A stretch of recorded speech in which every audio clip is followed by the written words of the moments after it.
invitation for Israeli Prime Minister Netanyahu to address the U.S. Congress sparks the latest controversy between Jerusalem and Washington. Amid fresh fighting in eastern Ukraine, some progress is reported in ceasefire talks. With the deadline looming, Japan says it's willing to negotiate for the release of 2 hostages held by the Islamic State. And in the U.S., a scandal has hit the New England Patriots and threatens to cast a shadow over next week's Super Bowl.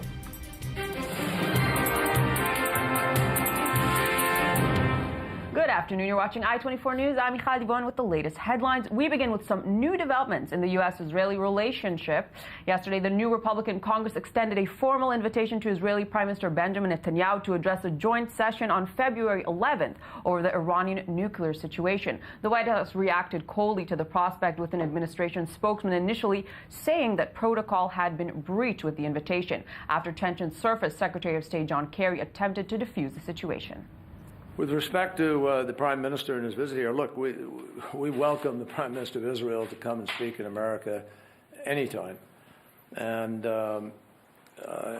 obviously, it's a little unusual to learn of an invitation from the Speaker's office. We have no difference in our goal with respect to our position. We do have some difference in tactics of how you achieve that goal. But we are determined that Iran will not get a nuclear weapon. Following Netanyahu's invitation to Washington, another controversy emerged. According to a Bloomberg report, Israel's Mossad intelligence agency warned U.S. officials against passing a new sanctions bill on Iran, describing the move as throwing a grenade into the process. Israeli officials have responded by describing the report as, quote, the Obama administration's revenge. Meanwhile, Hezbollah claimed today to have received a condolence letter from the Hamas military commander Mohammed Deif, whose status remains unknown after being targeted by an Israeli airstrike during the summer's war. The letter addressed to Hezbollah leader Hassan Nasrallah called for immediate revenge for Sunday's deadly airstrike in Syria, allegedly carried out by Israel.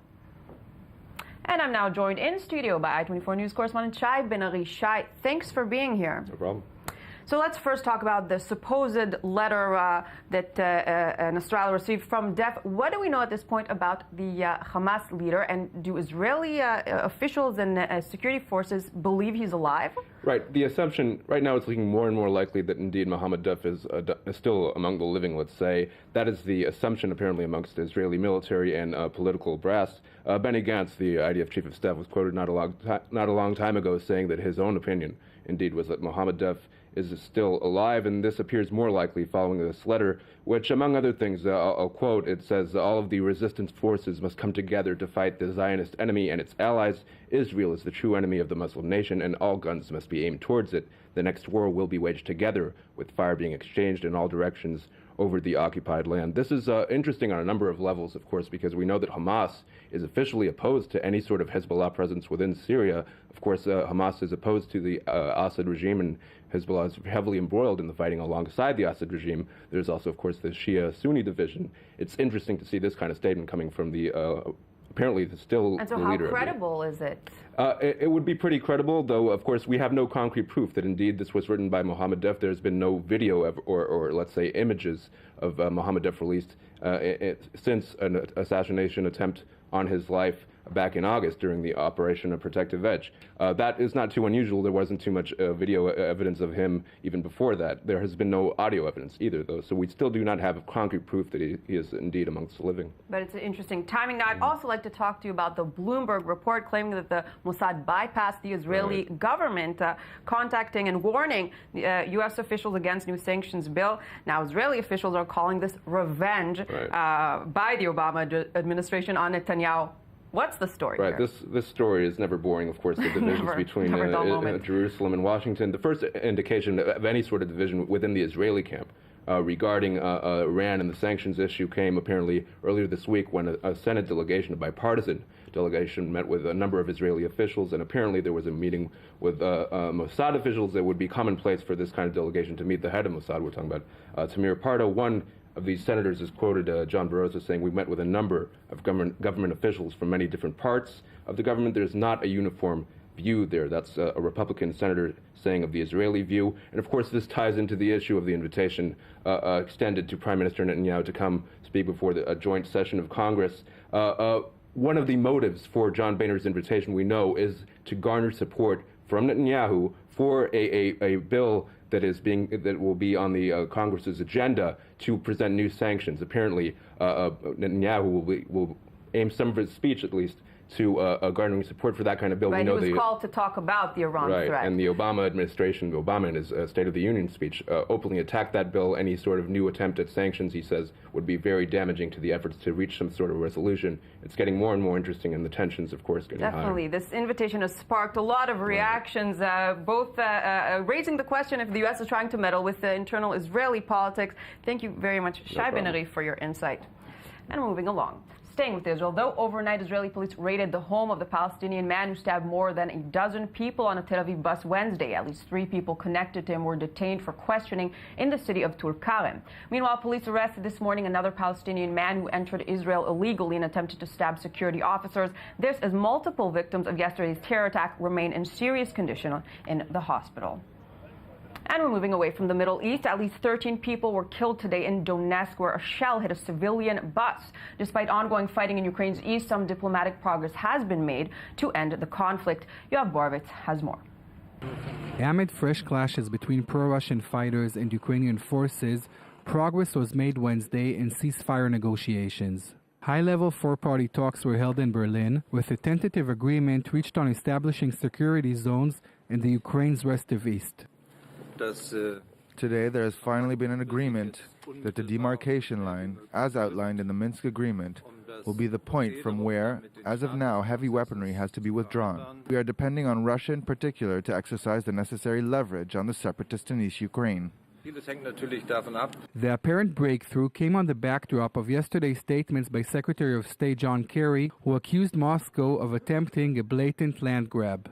Particularly concerned by signs that the Russian-backed separatists are attacking a full-scale initiative against the city of Debaltseve. Ukrainian President Petro Poroshenko echoed Kerry's assertion, saying Russia was sending 9,000 troops to reinforce separatist rebels. It seems that ongoing negotiations have yet to impact the situation on the ground. And moving to Japan, the country has reaffirmed its commitment to secure the release of 2 of its nationals taken hostage by the Islamic State, with reports suggesting the government is willing to negotiate with the captors. The ICE released a video this week demanding that Tokyo pay a $200 million ransom by Friday, or it would execute the hostages. While it is indeed a difficult situation, we are doing everything possible to ensure the safety of the hostages. Japan will not cave into terrorism and will continue to look to contribute to the international efforts against it. The other side hasn't said anything at all to the government itself, so it's completely normal to emphasize the Japanese government's position and to do everything in our power to demand the release of the 2 citizens. According to Flatigate, the New England Patriots are accused of reducing the air pressure in its football to gain an advantage. More in this following report by ABC News.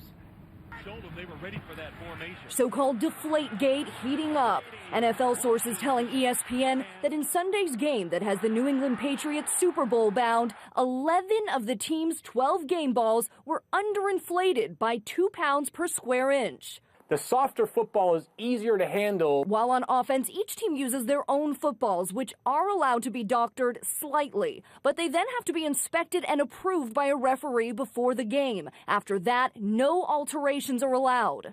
But late in the second quarter of Sunday's AFC Championship game, the Indianapolis Colts reportedly grew suspicious. Intercepted. According to Newsday, following this interception, Colts linebacker DeQuell Jackson gave the ball to a member of his team's equipment staff. Soon after, the refs switched out the ball, and the Patriots went on to win 45-7. They were better than us on that day, so I don't know about, how much of an advantage one way or another it would have played. Cheating allegations are nothing new for Patriots coach Bill Belichick. In 2007, the league fined him for videotaping an opponent's sideline signals during a game. And now new accusations with Super Bowl 49 less than 2 weeks away. And that's all the time we have. Join us again in just 20 minutes for all the latest breaking news. Thank you for watching.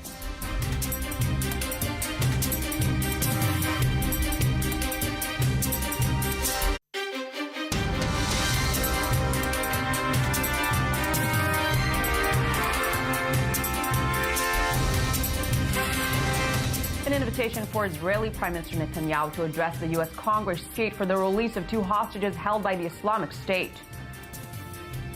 And in the U.S., a scandal has hit the New England Patriots and threatens to cast a shadow over next week's Super Bowl.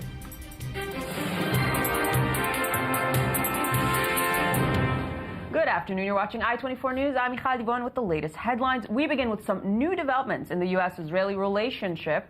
Yesterday, the new Republican Congress extended a formal invitation to Israeli Prime Minister Benjamin Netanyahu to spark the latest controversy between Jerusalem and Washington. Amid fresh fighting in eastern Ukraine, some progress is reported in ceasefire talks.